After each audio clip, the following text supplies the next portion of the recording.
Hello అండి. నమస్తే. Welcome to my channel కథా స్రవంతి. రంగనాయకమ్మ గారు రచించిన పేకమేడలు పార్ట్ 5. భాను లోపలికి వచ్చి నిట్టూర్చుతూ పక్కన కూర్చుంది.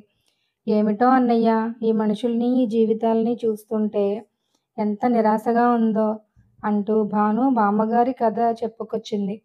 ఆవిడ చాలా మెత్తని మనిషట. నోరులేని మనిషి. కోడలు ఆవిడ మీద పెత్తందారులాగా చలాయిస్తూ ఉంటుందట. కోడలి పేరు సరోజట. పాపం బామ్మగారు కూతురింటికి వెళ్ళిపోతున్నది. ఆవిడ కోడలు భర్తని, అత్తగారిని కోపం వస్తే ఎండలో కూడా నిలబెట్టగలిగే శక్తిమంతురాలు. అత్తగారి మీద ఏ క్షణంలో దయ తప్పితే ఆ క్షణంలోనే ఇంట్లో నుంచి తరిమివేయగలిగే సాహసవంతురాలు. ఉన్న ఒక్క ఆడబిడ్డని ఏడాదికోసారి కూడా ఇంటికి పిలిపించదు. ఇంకా స్కూల్లో చదువుతున్న మరిది ఒకడున్నాడు. అతనే రాజు. అతను ఆ ఇంటి నౌకరు. కోడలికి పిల్లలు 2 వాళ్ళ సంరక్షణంతా బామ్మగారే చూస్తుంది. వంట పని చేస్తుంది. వెట్టి చాకిరీ అంతా చేస్తుంది. రాజు నూతినీళ్ళన్నీ తోడిపోస్తాడు. బజారు పనులు చూస్తాడు. పిల్లలిద్దరినీ తిప్పుతాడు. ఇంకేం, అంత మంచివాళ్లతో ఎందుకు పోట్లాడుతుంది కోడలు? ఆవిడ కలవారి కూతురు. చాలా సంపద తెచ్చుకుందట. అగ్గిపెట్టెతో సహా వెండిదేను. అందుకే మిడిసిపాటు. మంచి చెడ్డలు ఆలోచించదు. ఒకసారి ఆవిడ ఏదో వండమని చెప్తే బామ్మగారు కూరలు ముదిరిపోయాయి కదా అని పులుసు పెట్టిందట. తీరా రాణిగారు భోజనానికి వచ్చాక నానా భాగవతమైంది. అత్తగారిని నానా మాటలు అంది. ఆ పులుసు ముట్టుకోటానికైనా వీల్లేదని మొగుడుగారిని ఆజ్ఞాపించినట్టు అందట. అతను తలదించుకొని మరో కూరతో అన్నం తినేస్తున్నాడు. బామ్మగారికి దుఃఖం వచ్చింది. నాయనా, నేను చేసింది తప్పు పనట్రా? అంత మాత్రానికి అది అన్ని మాటలు అనాలా అందట. పోనీ అమ్మా, దాని మాటలకేం గాని అది చెప్పినట్టు చేస్తే పోయేది కదా అన్నాడట. ఆఖరికి ఆ తగువు కోడలు పుట్టింటికి వెళ్ళిపోయేదాకా వచ్చిందట. తర్వాత 2 రోజుల్లో భర్త వెళ్ళి బ్రతిమాలి తీసుకొచ్చాడట. ఆ కోడలు ఏం చదివిందో తెలుసా అంది భాను. నా ముఖం, ఏమీ చదివి ఉండదు. చదివితే అలా ప్రవర్తించదు. అదే పొరపాటు. ఆవిడ సరోజాదేవి BA క్లాసు తెచ్చుకుందట. నిజం. నాకు ఆశ్చర్యం వేసింది. ఆవిడ భర్తకి ఏం పని? College lecturer. అతను ఉత్త దేవుడు. అంటే అంత మంచివాడని కాదు, దేవుడిలా నోరు విప్పి మాట్లాడలేడని వాడు. సరోజ సంగతి ఆలోచిస్తే నాకు బాధగా ఉంది. ఆవిడకు ఒక స్త్రీ కోరుకునే సుఖాలన్నీ ఉన్నాయి. మంచి భర్త, మంచి అత్తగారు, కుటుంబంలో స్వేచ్ఛ అన్నీ ఉన్నాయి. ఆవిడ మాటకు విలువ ఉంది. కానీ అన్నిటినీ దుర్వినియోగం చేసుకుంటున్నది. తమకు లభిస్తున్న సదావకాశాలను దుర్వినియోగపరుస్తున్నారనే కదూ ఈ చదువుకున్న ఆడవాళ్ల మీద లోకానికి చిన్నచూపు. తన ఇంటికి సంత చేసి మహిళా సంఘాలలో మెంబరై ఏవో హక్కులు కావాలని నినాదాలు చేస్తే నలుగురు నవ్వుకోరు. ఎటువంటి ప్రగతి లేని నాలాంటి వాళ్ళు అందులుగానే పడి ఉన్నారు. అవకాశాలు ఉన్నవాళ్ళు కూడా వాటిని నాశనం చేసుకుంటున్నారు. అసలు లోపం ఎక్కడ ఉందంటావు? నా ఉద్దేశ్యం, ఈ విషయం తీసుకుంటే బామ్మగారి కొడుకులోనే. నాకు అలాగే అనిపిస్తుంది. ఈ మగవాళ్లలో ఉన్నవి 2 రకాలు. తల్లిదండ్రుల్ని, అక్క చెల్లెల్ని పిచ్చిగా అభిమానిస్తూ తనకి ఒక భార్య ఉందని, ఆవిడ కష్టసుఖాలు తన మీదే ఉన్నాయని గుర్తైనా తెచ్చుకోరు కొందరు. 3 ముళ్ళు వేసింది మొదలు భార్య కొంగుకి దాసులై, కీలుబొమ్మలై కన్నవాళ్లని వదిలేస్తారు మరికొందరు. లోకం అలాగే గడిచిపోతున్నది. సరోజకి నీకు స్నేహం లేదా? ఆవిడ హోదాకి నేను చాలను. నేను బామ్మగారితో మాట్లాడతానని ఆవిడకు కోపం. బామ్మగారు చాలా మంచిదన్నయ్య. తన గొడవలేవో చెప్పి నన్ను ఓదార్చుతూ ఉంటుంది. నాకు చాలా విచారంగా ఉన్నప్పుడు బామ్మగారికి చెప్పుకుంటాను. ఆడదంటే మొగాళ్ళకి అంత చులకనెందుకండి అని నేనంటే, అయ్యో పిచ్చి తల్లి, ఇంకా ఈ రోజుల్లో ఏముంది? ఎక్కడో నీ మొగుడులాంటి వాళ్ళు తప్ప అంతా పెళ్ళాల్ని నెత్తిమీదే పెట్టుకుంటున్నారు. మా కాలంలో చూడాలి అంటూ ఆవిడ ఒక సంగతి చెప్పుకొచ్చింది. ఒకసారి నేను సరదా పడి సినిమా చూడటానికి వెళ్ళానమ్మా. అప్పుడే సినిమాలు కొత్తగా వచ్చిన రోజులు. సినిమాకి వెళ్ళటం అంటే ఆ రోజుల్లో తప్పు పనిలా ఉండేది. మీ తాతగారికి అస్సలు కిట్టేది కాదు. ఒక రోజున ఆయన పొరుగురు వెళ్లారు కదా అని నలుగురితో పాటు నేను బయలుదేరాను. తీరా పట్టుమని 10 బొమ్మలైనా చూడలేదు. ఆయన ఊరు నుంచి వచ్చి నా కోసం సినిమా డేరా దగ్గరికి వచ్చేశారు. "నువ్వు నిజంగా నమ్మవు గాని, ఈ జుట్టు ముడి పట్టుకుని 10 మందిలోంచి ఈడ్చుకొచ్చి భోగం మాటలు చూస్తావుటే ముండా" అంటూ వీధి పొడుగునా తన్నుకుంటూ తీసుకొచ్చారు. ఇంట్లో పెట్టి స్పృహ తప్పే వరకు కొట్టారు. ఆ భయంతో నేను పెద్ద కాయలా పడ్డాను అని బామ్మగారు సునాయాసంగా చెప్తూ ఉంటే నా ఒళ్ళు జలధరించింది. నేను భరించేవి అలాంటి అవమానాలే. అయినా బామ్మగారిని అడిగాను. బామ్మగారు, అంత అవమానం ఎలా భరించారు అని. భరించక ఏం చేస్తామమ్మా? అయినా అవమానానికి ఏముంది? మొగుడు పెళ్ళాన్ని కాకపోతే ఎవరిని కొడతాడు? ఎవళ్ళనో ఒకళ్ళని కొట్టి తీరాలా? కాదనుకో, నేను తప్పు చేశాను. ఆయనకి గిట్టదని తెలిసి కూడా వెళ్ళాను. కోపం కొద్దీ 4 వేశారు. పోనిద్దు, ఏం పోయింది? పడ్డవాళ్ళం చెడ్డవాళ్ళం కాదు అనేసింది బామ్మగారు. చూసావా ఆనాటి స్త్రీని, ఆ భావాలని ఆవిడతో అన్నాను. బామ్మగారు, మీరు చేసింది తప్పు కాదండి అంటే ఆవిడ చాలాసేపు ఒప్పుకోలేదు. భర్తకి ఇష్టం లేని పని చేశానని, అది తప్పేనని వాదించింది. బామ్మగారికి నాకు కొన్ని వందల రెట్ల తేడా ఉంది. మీ బావ నన్ను పుస్తకాలు చదవకూడదని శాసిస్తే నేను వినను. ఎదురుగా చదివే ధైర్యం లేకపోతే రహస్యంగా అయినా చదువుతాను. ఇప్పుడు వచ్చిన చిక్కేమిటంటే ఆడది ఆలోచించడం నేర్చుకుంది. కొన్ని సొంత అభిప్రాయాలు ఏర్పరచుకుంటున్నది. నిరంకుశంగా పాలించే తాతగారి వంటి మగవాళ్ళు ఇంకా ఉన్నారు గాని, ఆ పరిపాలనని ఆమోదించే బామ్మగారి వంటి ఆడవాళ్ళు లేరు. అందుకే ఈనాటి కాపురాలు సనాతన పద్ధతులతోనూ గడవటం లేదు. అధునాతన భావాలతోనూ జరగటం లేదు. భాను అలాగ ఏమిటేమిటో చెబుతూనే ఉంటుంది వెళ్ళినప్పుడల్లా. ప్రతి ఆదివారం లైబ్రరీ పుస్తకాలు తీసుకువెళ్ళి ఇచ్చి భానుని చూసి వస్తున్నాను. ఎప్పటికప్పుడు విశేషాలన్నీ తెలుసుకుంటున్నాను. ఒకసారి నేను ముందు గదిలో కూర్చుని అల్లుడికి రంగుబొమ్మల పుస్తకం చూపిస్తున్నాను. భాను బావకి అన్నం వడ్డిస్తున్నది. 2 నిమిషాల్లోనే అతనేదో కేకలేస్తున్నట్టు వినిపించింది. నేను త్రుళ్ళిపడ్డాను. నీ ధ్యాస అసలు ఇంటి పనుల మీద ఉందా? ఇంత ఉడకేసి గుప్పెళ్ళ కొద్దీ ఉప్పు కారం పులిమేసి నా ముఖాన తగలేస్తున్నావు. హోటల్ వాడు నయం, కమ్మగా కడుపు నిండా పెడతాడు. ఒక్క పూట నువ్వు తృప్తిగా వంట చేశావా? నీకు సిగ్గు వెయ్యటం లేదు. కట్టుకున్నవాడికి కడుపు నిండా అన్నం పెట్టకపోతే ఎందుకే నువ్విక్కడున్నది? సుష్టుగా తిని దొర్లటానికా? దర్జాగా పుస్తకాలు చదువుకోటానికా? నన్నిలా ఎందుకు ఏడిపిస్తున్నావు? ఇక్కడ ఉండాలని లేకపోతే వెళ్ళిపో. నీ ఇష్టమైన వాడితో వెళ్ళిపో. Dirty rogue. నువ్వు ఆడదానివా? నా చెవుల్ని నేను నమ్మలేకపోతున్నాను. ఏమిటేమిటో అనేస్తున్నాడు. నేను నిర్ఘాంతపోయాను. భాను చెప్పటం తప్ప అతను తిట్టటం స్వయంగా నేనింతవరకు ఎరగను. ఏం జరిగింది? అతను బట్టలు వేసుకుని విసురుగా వెళ్ళిపోయాడు. భాను ఏడుస్తోంది. ఏమైంది భాను? అన్నాను. భాను తల ఎత్తి చూసింది. జలజల కన్నీళ్లు రాలిపడ్డాయి. ఏదో చెప్పాలనుకుని చెప్పలేకపోయింది. అసలు ఏమైంది? కూర అన్నాడు ఏమిటి? ఉప్పు ఎక్కువైందట. అన్నంలో రాయి వచ్చిందట. చెప్పింది నెమ్మదిగా. నాకు ఆశ్చర్యం వేసింది. అయితే అయితే మాత్రం దానికే తిట్లా? కూర నచ్చకపోతే ఏ ఆవకాయో వేసుకుంటే పోయే వంట. ఎంత నేర్పుగా చేస్తే మాత్రం లోటుపాట్లు జరగకుండా ఉంటాయా?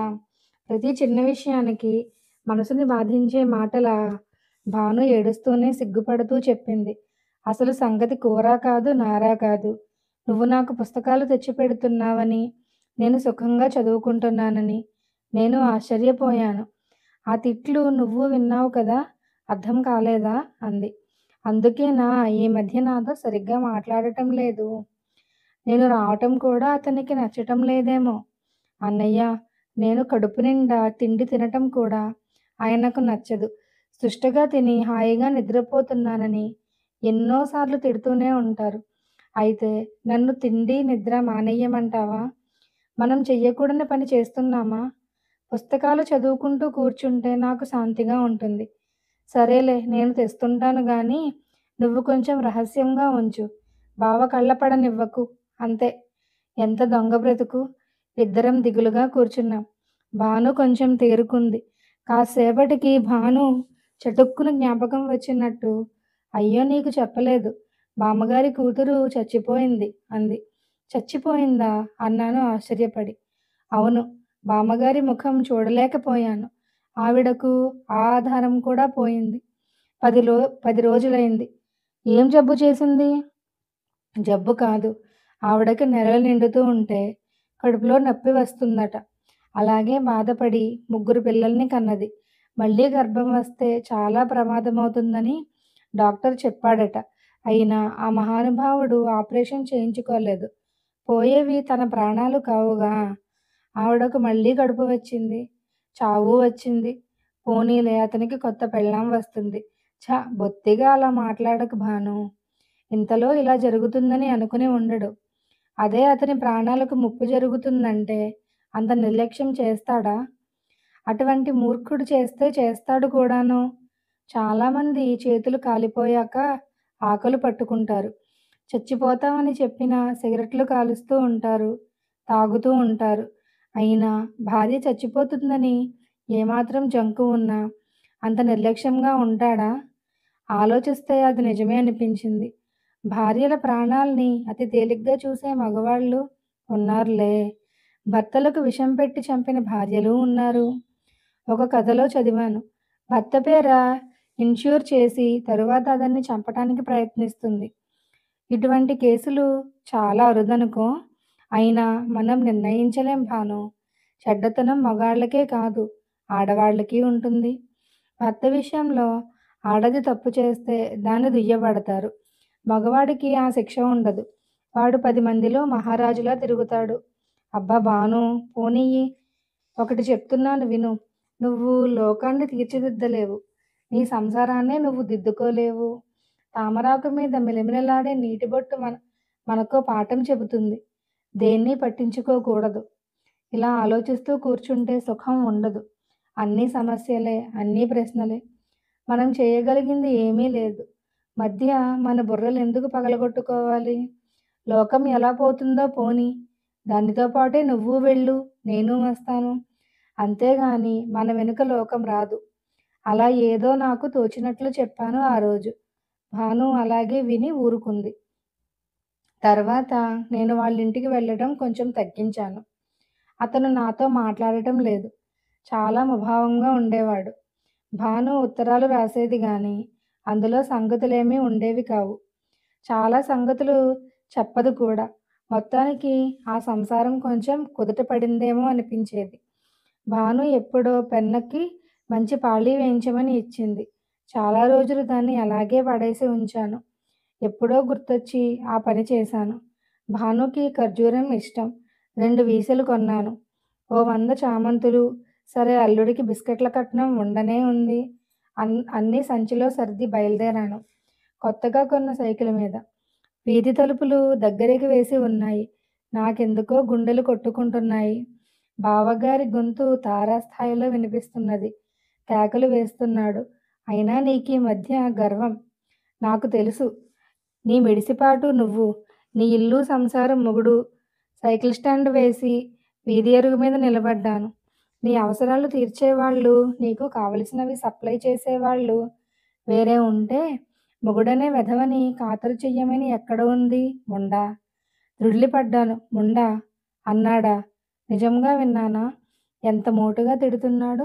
అది పూర్తిగా నా మీద కోపం. ఇక నేను అసలే రాకూడదు. ఉండనా? కాస్త ఒళ్ళు దగ్గర పెట్టుకుని తిరగమని, నీ గొప్పలు వెలగబెట్టొద్దని ఎన్నిసార్లు నీకు చెప్పింది? నీ కళ్ళెం కనిపించకుండా పోయాయా? బద్ధకం బలిసిపోతోందా? నీకు సంసారికుండవలసిన లక్షణాలు ఏమిటున్నాయని? నిన్ను చేసుకుని నేనేం సుఖపడుతున్నాను? నీకసలు పెళ్ళెందుకు చేశాడో నీ బాబుకే తెలియాలి. కోపంతో నాకు కింద పెదవి పళ్ళ కింద నలిగిపోతుంది. ఈనాడు ఒక హీనుడు కూడా పెళ్ళాన్ని తిట్టని తిట్లు తిడుతున్నాడు. నీకు సరైన ఈడులో పెళ్లి చేస్తే ఈ పాటికి నలుగురు పిల్లల్ని కనేదానివి. గాడిదలా పెంచి నాకు అంటగట్టారు. నేనో గుడ్డి వెధవని. కాకపోతే నిన్నెలా కట్టుకుంటానో నా కర్మ కాలింది అంతే. ఆడముండవని ఆలోచిస్తున్న కొద్దీ నెత్తికెక్కుతున్నావు. 4 తన్ని వీధిలోకి ఈడ్చేస్తే నీ బాబాయ్ అడ్డొస్తాడో, నీ అన్నయ్య అడ్డొస్తాడో. బద్మాష్! నా శరీరం కంపిస్తోంది. పిడికిళ్ళు బిగుసుకుంటున్నాయి. పళ్ళు పటపటా నలిగిపోతున్నాయి. Rowdy rascal! ఆ తన్నులేవో ఇప్పుడు నీకు తినిపిస్తే నీ బాబెవడు అడ్డొస్తాడో నేనూ చూస్తాను. రైలు పొగలా నా ఊపిరి వస్తోంది. కాళ్ళు ముందుకు తీసుకువెళుతున్నాయి. ఒక్క నిమిషంలో ఆగు అని గర్జించింది హృదయం. ఆవేశపడకు హెచ్చరించింది తిరిగి. అవును, నిట్టూర్చాను. తొందరపడి అతనితో ఘర్షణ పడితే ప్రయోజనం లేదు. నా కోపతాపాలకు ఇది సమయం కాదు. భానుని ఇప్పట్లో బయటికి తీసుకువెళ్ళి ఏమీ చెయ్యలేను. నన్ను నేను నిగ్రహించుకున్నాను. ఒక్క క్షణం నించున్నాను. వెళ్ళిపోదామనిపించింది. కానీ భాను ఎంత బాధపడుతోందో ఒక్కసారి చూసి వెళితే అనిపించింది. తలుపులు తెరుచుకున్నాయి. భుజం మీద బట్టల మూటతో చాకలి కాబోలు బయటికి వచ్చాడు. నిర్ఘాంతపోయాను. వాడు నా కేసి చూసి తలదించుకుని వెళ్ళిపోయాడు. చాకలవాడి ఎదుట సభ్యలోకంలోని ఒక వ్యక్తి భార్యని అంత హీనంగా, నీచంగా, ఊహించలేని విధంగా తిట్టగలడని నేను చూడకపోతే ఎంత మాత్రం నమ్మను. ఆడది ఎంత అభిమానవతి కానీ నోరెత్తి జవాబు చెప్పకుండా సహించవలసి వచ్చింది. ఏమిటి దౌర్భాగ్యం! ఆ క్షణంలో ఒక్క విషయానికే బాధపడ్డాను. భగవంతుణ్ణి తిట్టాను. నేను భాను ఒకే తల్లి కడుపున పుట్టనందుకు. భానుకి అన్నయ్య లేనందుకు. నేనే భానుకి స్వంత అన్నయ్యనైతే అప్పటి నా హోదా వేరు, నా శక్తి వేరు, నా హక్కు వేరు. వాడి మాటకు మాట లెంపలు పగలగొట్టి ఒళ్ళు హూనం చేసి చెల్లిని తీసుకువెళ్ళి అమ్మకు అప్పగించేవాడిని. అది ఆ నరకంలో ఎన్ని దౌర్జన్యాలు అనుభవిస్తున్నదో ఏకరువు పెట్టేవాణ్ణి. కానీ నేను భాను అన్నయ్యను కాదు. ఏ విధంగానూ భానుని నేను ఆదుకోలేను. నేను దూరంగానే ఉండాలి. వెనక్కి వెళ్ళిపోవాలనిపించింది. కానీ నెమ్మదిగా లోపల అడుగుపెట్టాను. బావ, ఛీ బావ అనటానికి నా మనసు అంగీకరించటం లేదు. అతను అద్దం ముందు నిలబడి తల దువ్వుకుంటున్నాడు. గిరుక్కున వెనక్కు తిరిగి నన్ను చూస్తూనే చలించినట్టే తమాయించుకున్నాడు. వచ్చారా? మీ చెల్లెలు చాలా తెలివైంది కాబోలు. ఏ నిర్వాకం చేసిందో చూసారా? అన్నాడు నన్ను చూసి చూడగానే. నాకు కోపం ముంచుకొచ్చింది. ఇంటికి వచ్చి రాగానే నా చెల్లెల మీద నాకు ఫిర్యాదు చేస్తాడా? చాలా క్లుప్తంగా అన్నాను. ఏం చేసింది? చాలా ఘనకార్యం చేసిందిలేండి. మీరు విని మెచ్చుకోవటం ఒక్కటే తక్కువ. అతని ధోరణికి నాకు అసహ్యం వేసింది. దీనికి కళ్ళు పోతే ఆ చాకలి వెధవకి పొయ్యాయా? గుడ్డి వెధవలు.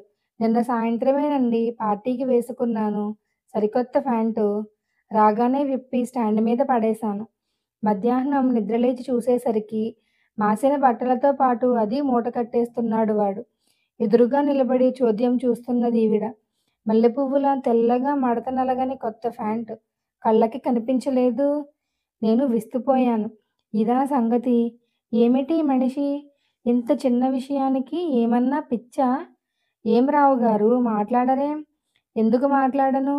అసలు మీరా తెల్లటి ప్యాంటు హ్యాంగర్‌కి తగిలించక స్టాండ్ మీద ఎందుకు వేశారు? ఓహో! లా మాట్లాడి చెల్లెల్ని గెలిపించుకోవాలనుకుంటున్నారా? నేను నా ఇష్టం వచ్చినట్లు చేస్తాను. అది దాని ఇష్టం వచ్చినట్లు చేస్తుందా? బావగారు, మీరు ప్రతి విషయానికి అపార్థాలు తీయకండి. ఇందులో ఇష్టం వచ్చినట్టు చేసింది ఏముంది? మీ ఇంట్లో మాసిన బట్టలు స్టాండ్ మీదే ఉంటాయి. అక్కడే ప్యాంటు ఉంటే అది వేసేసి ఉంటుంది. వేస్తే ఏం పోయింది? వారం రోజుల్లో తిరిగి ఇస్త్రీలో వస్తుంది. ఓ బేడ ఎక్కువవుతుంది. అంతే కదా! ఇంత చిన్న విషయానికి చాకల మనిషి ఎదుట అంత మోటుగా, నీచంగా తిడతారా? అది ఎవరికి చిన్నతనమో గ్రహించారా? అతను కొంచెం అదిరాడు. ఆ తిట్లన్నీ నేను విన్నానని కాబోలు.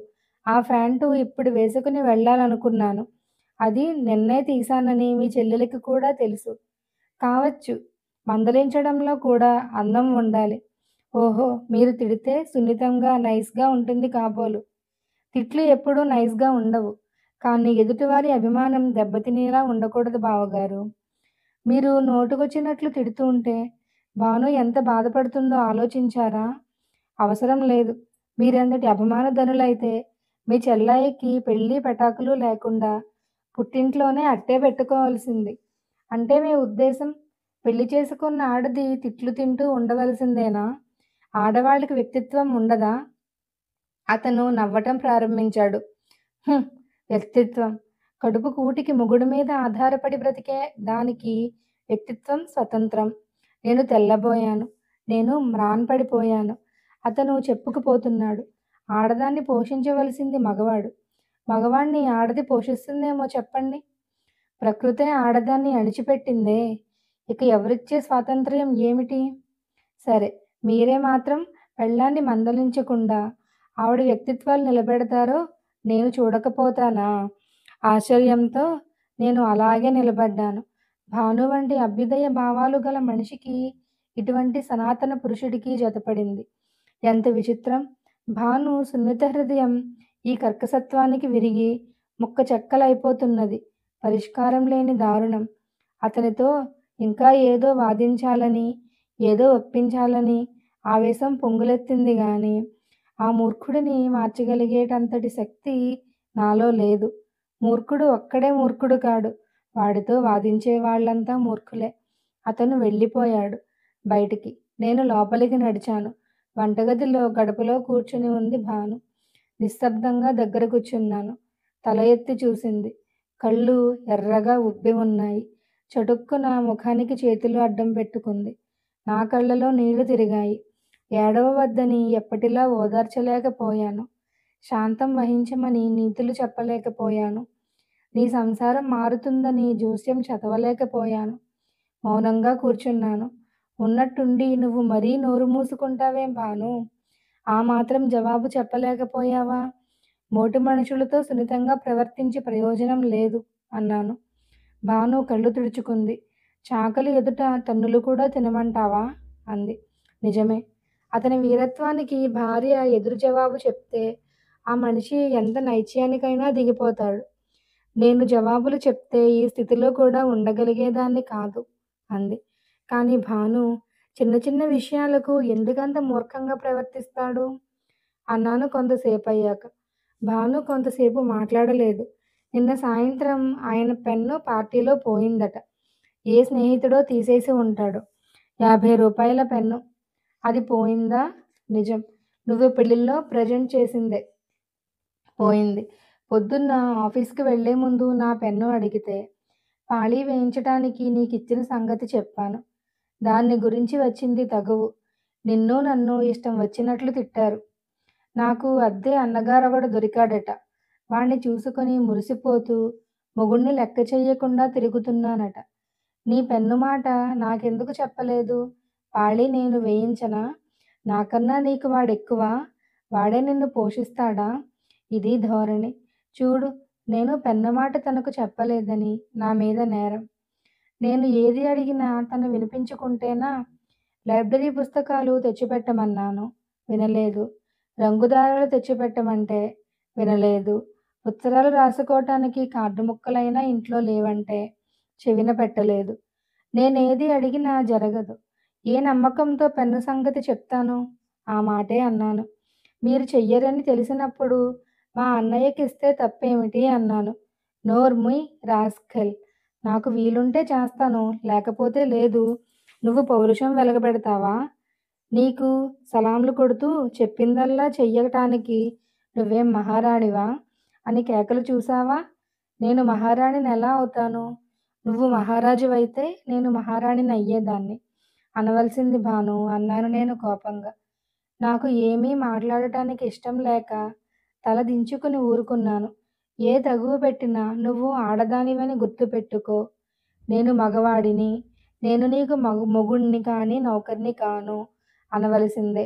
ఆడుకుని వచ్చిన బాబును నా మెడ చుట్టూ చేతులు వేసి మీద పడే వరకు ఏడుస్తూ కూర్చున్నాను. బాగుంది భాను. ఇక నేను రాకుండా ఉంటే మంచిదనుకుంటాను. అన్నయ్య, అలా అనకు. నువ్వు రాకపోతే బాబూ నేను. నాకు ఎంతో దిగులు ముంచుకు వచ్చింది. చాలాసేపు మౌనంగా కూర్చుండిపోయాము. తరువాత లేచి సంచి తీసి అన్నీ పీట మీద పెట్టాను. నానిగాడు బిస్కట్ల పొట్లం వచ్చే వరకు కాచుకు కూర్చుని దాన్ని పట్టుకుని పరిగెత్తాడు. ఒరే ఒరే అంటుంటే మళ్ళీ వత్తాను మామయ్య అంటూ మాయమయ్యాడు. కొంచెం మాటలొస్తున్నాయి అంది భాను కొంచెం నవ్వి. భాను, ఇందాక ఆ తిట్లన్నీ వింటే అతని మీద నాకు ఎంత కోపం వచ్చేసిందో తెలుసా? నేనెప్పుడూ అంత తొందర పడలేదు. ఆ క్షణాల్లో లోపలికి వచ్చేసి ఎడాపెడా కొట్టేద్దామనుకున్నాను. ఎందుకో ఆగిపోయాను. భాను ఆశ్చర్యంగా చూసింది. ఎంత తొందరపడ్డావు నువ్వు? ఆయన్ని చెయ్యెత్తి ఒక్క దెబ్బ వేస్తే ఇంకేమైనా ఉందా? ఎంత అసహ్యంగా ఉంటుంది. జీవితాంతం గుర్తుండిపోయే పనులు. ఇంకెప్పుడూ అలా ఆలోచించకు సుమా! అది నాకు మాత్రం సిగ్గుచేటు కాదా? పోనియ్యి, ఎవరి పాపం వాళ్ళదే. భార్య అయినా, భర్త అయినా, తల్లి అయినా, బిడ్డ అయినా ఎవరు చేసిన దానికి వాళ్ళే అనుభవిస్తారు. ఆ శిక్ష భగవంతుడే విధించాలి గాని మనం కాదు. భాను, అంత కోపం వచ్చింది నాకు. ఏమీ అనుకోకు అన్నాను సిగ్గుపడి. భాను అన్నం తినటం చూస్తే నాకేమిటో బాధ కలిగింది. భార్యకు అన్నం పెడుతున్నానని గర్వపడే భర్త దగ్గరే అనుక్షణము జీవిస్తోంది భాను. నన్ను ఒకరు పోషిస్తున్నారనే ఈ కృతజ్ఞతా భావం ఎన్నాళ్ళు నన్నీ కాపురం చెయ్యనిస్తుందంటావు? అంది భాను. నేను మాట్లాడలేదు. ఏం చెప్పను? ప్రొద్దుటి నుంచి అన్నం తినబుద్ధిగాక ఊరుకున్నాను. ఇప్పుడు సహించడం లేదు అంటూ నీళ్ళ గ్లాసు తీసుకుని లేచిపోయింది. భాను ఏమిటది అన్నా వినిపించుకోలేదు. చాల్లే అన్నయ్య, రేపు లేచి పని చేసుకోవడానికి ఈ మాత్రం చాలు. కాసేపు మౌనంగా కూర్చున్నాం. నేను దిగాలు పడిపోయి ఉన్నాను. నేను ఉన్నంతసేపు భాను నాతో ఏదో ఒకటి మాట్లాడుతూనే ఉంటుంది. ఎప్పటెప్పటి సంగతులో గుర్తు చేసుకుంటూ ఉంటుంది. హఠాత్తుగా లక్ష్మీ అత్తయ్య గురించి ఎప్పుడన్నా విన్నావా? అంది. ఎప్పుడో ఏదో విన్నాను, గుర్తులేదు. లక్ష్మీ అత్తయ్య భానుకి స్వంత మేనత్త. ఎప్పుడో జబ్బు చేసి చచ్చిపోయిందట కదా అన్నాను. జబ్బు చేసి కాదు, జబ్బు తెచ్చుకుని. జబ్బు ఎలా తెచ్చుకుంటుంది? తిండి తినడం మానేస్తే జబ్బు రాదు. అయ్యో, అలా చేసిందా? ఎందుకు? అన్నాను. నాకేమీ వినాలని లేదు నిజంగా.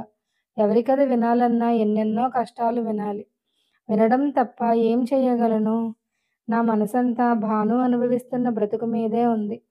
అయినా భాను చెబుతోంది కదా అని అత్తయ్య వాళ్ళ అత్తగారింట్లో చాలా బాధలు పడిందట కదా! రాత్రిళ్ళు వాకిట్లో పడుకున్నప్పుడు అత్తయ్య గురించి నాయనమ్మ చెబుతుంటే ఏ రోజుకి ఆ రోజే కొత్త కథలా ఉండేది. వింటున్న కొద్దీ దుఃఖం ముంచుకొచ్చేది. భాను అత్తయ్య కథలో మునిగిపోయి అదంతా చెప్పుకొచ్చింది. అదంతా ఏదో పాతకాలం కథలాగా అనిపించింది. అత్తయ్య పడింది యాతన కాదు, నరకం. నాయనమ్మ చెప్తూ చెప్తూ ఏడ్చేది. అప్పుడు నేనెంతో పెద్దదాన్నయినట్లు కళ్ళు తుడిచి ఓదార్చేదాన్ని. నాయనమ్మ నన్ను అస్తమానం అత్తయ్య పోలికలే వచ్చాయని అంటూ ఉండేది. చూస్తుంటే అత్తయ్యలాగే ఉన్నావని అనేది. ఒక్కగానొక్క కూతురని అల్లారుముద్దుగా పెంచి దగ్గర ఊళ్ళోనే సంబంధం చూసి పెళ్లి చేశారు. అత్తయ్య అందం గురించి నాయనమ్మ చెబుతుంటే అతిశయోక్తేమో అనిపించేది. శిరస్సు నుంచి కాలి చిటికెన వేలు వరకు మేలిమి బంగారు ఛాయతో తీర్చిదిద్దినట్టు పోతపోసిన విగ్రహంలా మెరిసిపోయేదట. కారు నలుపుగా దట్టంగా ఉండే జుట్టు ముడిపెట్టుకుంటుంటే ఆ ముడి వెనుక భాగమంతా ఆవరించి చంద్రబింబాన్ని కప్పిపెట్టే కారు మేఘాలను జ్ఞప్తికి తెచ్చేదట. అతి విశాలమైన కన్నులు విప్పి చూస్తే పద్మాలు పూర్తిగా వికసించినట్టే భ్రాంతి కొలిపేదట. సహజమైన ఎర్రని పెదవులపైన తమలపాకుల వర్ణం అంటిందో లేదో అర్థమయ్యేది కాదట. కాలిగోరు కూడా తామర రేకుల మృదువుగా ప్రకాశించేదట. అత్తయ్య మంచినీళ్లు తాగితే కంఠంలో కనిపించేవట. ఎదుటివాళ్ల రూపులన్నీ చెక్కిళ్లలో ప్రతిబింబించేవట. అలా తెగ చెప్పేది నాయనమ్మ. అత్తయ్యకి భక్తి కూడా ఎక్కువేనట. అత్తయ్య దేవతా స్త్రీ, కానీ శాపగ్రస్తురాలు. పేకమేడలు పార్ట్ 5 కంప్లీట్ అయిందండి. వచ్చే భాగంలో మళ్ళీ కలుద్దాం.